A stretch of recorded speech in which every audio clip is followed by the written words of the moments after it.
매일 성경 묵상 나눔입니다. 2024년 10월 4일 금요일입니다. 열왕기하 18장 1절에서 16절을 묵상합니다. 본문을 읽습니다. 이스라엘의 왕 엘라의 아들 호세아 제3년에 유다 왕 아하스의 아들 히스기야가 왕이 되니 그가 왕이 될 때에 나이가 25세라. 예루살렘에서 29년간 다스리니라. 그의 어머니의 이름은 아비여 스가리야의 딸이더라. 히스기야가 그의 조상 다윗의 모든 행위와 같이 여호와께서 보시기에 정직하게 행하여 그가 여러 산당들을 제거하며 주상을 깨뜨리며 아세라 목상을 찍으며 모세가 만들었던 놋뱀을 이스라엘 자손이 이때까지 향하여 분향함으로 그것을 부수고 느후스단이라 일컬었더라. 히스기야가 이스라엘 하나님 여호와를 의지하였는데 그의 전후 유다 여러 왕 중에 그러한 자가 없었으니 곧 그가 여호와께 연합하여 그에게서 떠나지 아니하고 여호와께서 모세에게 명하신 계명을 지켰더라. 여호와께서 그와 함께 하심에 그가 어디로 가든지 형통하였더라. 저가 아수르 왕을 배반하고 섬기지 아니하였고 그가 블레셋 사람들을 쳐서 가사와 그 사방에 이르고 망대에서부터 견고한 성까지 이르렀더라. 히스기야 왕 제4년 곧 이스라엘의 왕 엘라의 아들 호세아 제7년에 아수르의 왕 살마네셀이 사마리아로 올라와서 애워쌌더라. 3년 후에 그 성읍이 함락되니 곧 히스기야 왕의 제6년이요 이스라엘 왕 호세아의 제9년에 사마리아가 함락되매 아수르 왕이 이스라엘을 사로잡아 아수르에 이르러 고산 강가에 있는 할라와 하볼과 메대 사람들의 여러 성읍에 두었으니 이는 그들의 여호와 하나님의 말씀을 듣지 아니하고 그의 언약과 여호와의 종 모세가 명령한 모든 것을 따르지 아니하였음이더라. 히스기야 왕 제14년에 아수르의 왕 사네립이 올라와서 유다 모든 견고한 성읍들을 쳐서 점령하매 유다의 왕 히스기야가 라기스로 사람을 보내어 아수르 왕에게 이르되 내가 범죄하였나이다. 나를 떠나 돌아가소서. 왕이 내게 지우시는 것을 내가 당하리이다 하였더니 아수르 왕이 곧 은 300달란트와 금 30달란트를 정하여 유다 왕 히스기야에게 내게 한지라. 히스기야가 이에 여호와의 성전과 왕궁 곳간에 있는 은을 다 주었고 또 그때에 유다 왕 히스기야가 여호와의 성전의 문의 금과 자기가 모든 기둥에 입힌 금을 벗겨 모두 아수르 왕에게 주었더라. 오늘은 히스기야의 개혁의 이야기 또 아수르의 침략에 대한 이야기를 하고 있습니다. 이스라엘 왕 엘라의 아들 호세아 제3년입니다. 이제 아하스의 아들 히스기야가 왕이 됐다. 이렇게 이야기하고 있습니다. 우리 연도 이야기할 때 서로 남왕국과 북왕국의 이미 기존의 왕이었던 사람의 통치 기간으로 연대를 설정하고 있는 것, 열왕기 하에 이제 역사를 기록하는 기본적인 방법입니다. 이때에 히스기야가 25세였다. 그리고 29년을 다스렸다. 이렇게 말합니다. 히스기야는 그의 조상 다윗이 모든 행위와 같이 여호와께서 보시기에 정직하게 행했다라고 하는 것이고요. 그가 어떻게 정직하게 행했는가라고 할 때에 이제 종교 계획을 철저하게 이야기하는데 산당을 제거했다라고 하는 부분입니다. 그 전에 유다에서 이제 종교 계획이 부분적으로 일어나지만 산당은 제거하지 않았었는데 히스기야는 거기까지 이제 도달하는 거죠. 아세라 목상을 찍으며 특별히 언급하는 것은 모세가 만들었던 놋뱀을 이스라엘 자손이 이때까지 분향하였다. 이렇게 이야기하고 있는데 아마 그 광야에서 이제 불뱀에 물려 죽게 되어졌던 이들이 쳐다봄으로 구원을 얻었던 그 놋뱀이 하나님을 가리키는 하나님의 은혜를 가리키는 어떤 그 상징 같은 것이었는데 오히려 그것이 우상이 되어져서 아마 병에 걸린 이들이 이곳에 와서 병 낫기를 위해서 기도했겠죠. 그리고 분향했을 것 같습니다. 그런데 그것을 부수렸다입니다.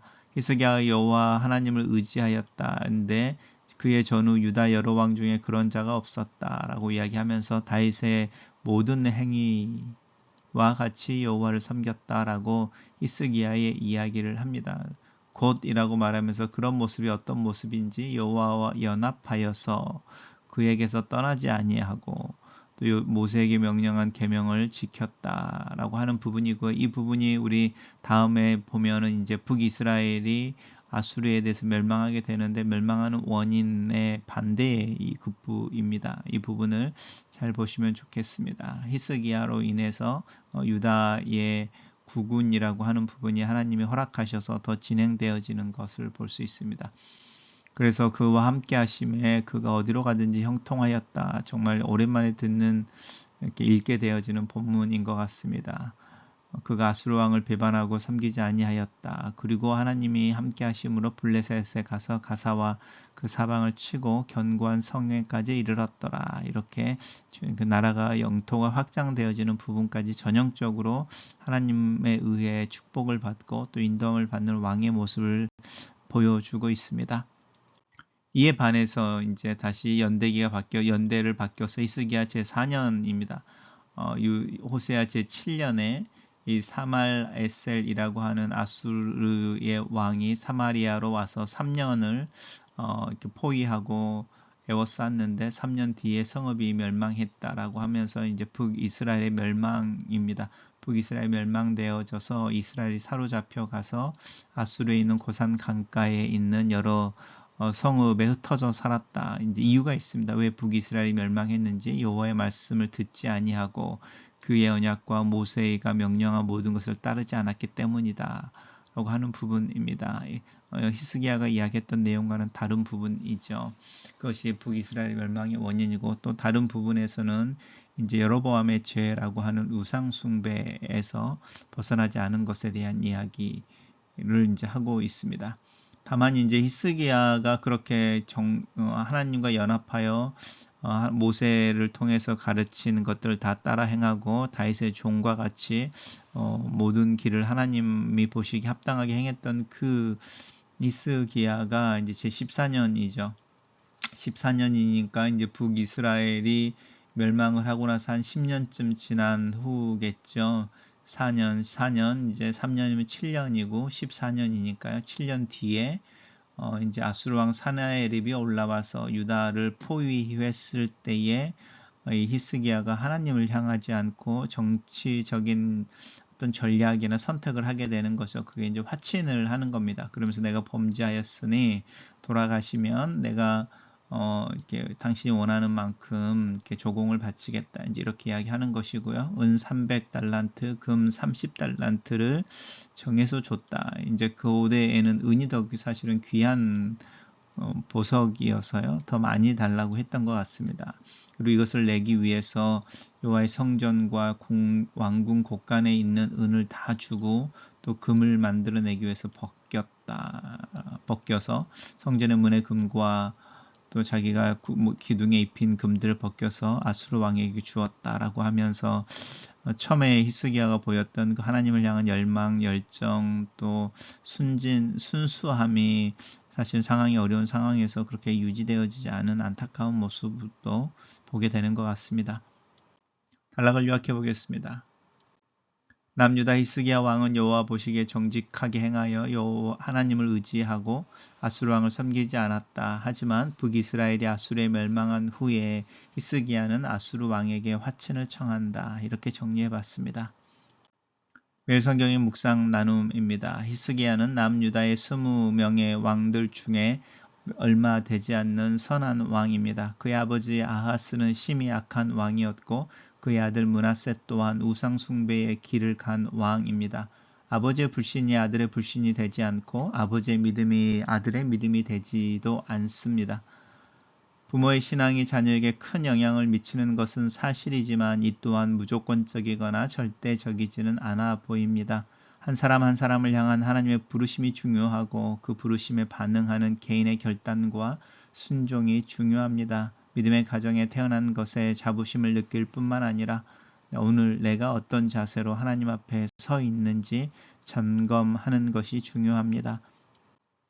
히스기야의 저력은 하나님을 향한 전적인 신뢰와 온전한 순종에 있었습니다.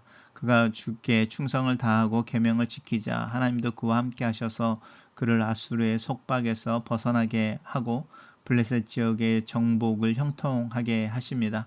하나님과 관계가 올바로 정립되자 하나님이 모든 일을 바로잡아 주시는 것입니다. 하나님께 연합하여 그에게서 떠나지 아니하고 계명을 지킨 자가 될 때 하나님이 그와 함께 하심에 어느 곳에 가든지 형통한 자가 됩니다. 북이스라엘의 멸망은 정치나 군사의 문제가 아니라 하나님과의 관계의 문제, 곧 신앙의 문제였습니다. 하나님의 말씀에 순종하지 않아 수도가 함락되고 나라가 멸망한 것임을 분명히 말하고 있습니다.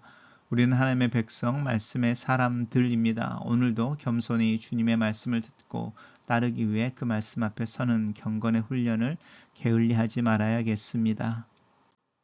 아수르 왕 사네립의 침략으로 유다가 곤궁에 빠지자 히스기야는 곧바로 항복을 선언하고 살 길을 모색합니다. 은 300달란트와 금 30달란트를 조공으로 바치기 위해 성전과 왕국 곳간에 은을 내어주고 여호와의 전 문의 금과 왕궁에 입힌 금까지 벗겨냅니다. 줄곧 의지하고 있던 하나님을 잊어버리고 인간적인 방법으로 위기를 모면하려고 하지만 문제는 오히려 더 악화되고 말 것입니다. 글로 쓰는 기도입니다. 내 삶에서 하나님을 인정하는 것이 결코 쉽지 않음을 고백합니다. 내 의지와 상관없이 내 삶의 깊은 곳에 자리 잡고 있는 이 세상의 지혜와 생존의 전략을 따라 움직일 때가 많음을 고백합니다. 나도 모르게 화를 내며 거짓말을 하며 하나님보다 다른 이들의 시선과 평가를 더 의식하고 있는 나를 인정합니다. 하나님을 예배하는 자로 사는 삶을 동경하지만 또 그렇지 못한 현실을 죄로 고백합니다. 하나님만을 의지한다는 것이 무엇인지를 가르쳐 주시옵소서. 하나님을 하나님으로 인정하는 것이 내 일상에서 더 구체적으로 적용될 수 있도록 나의 믿음 없음을 도와주시고 내게 지혜와 명철을 믿음을 더하여 주시옵소서.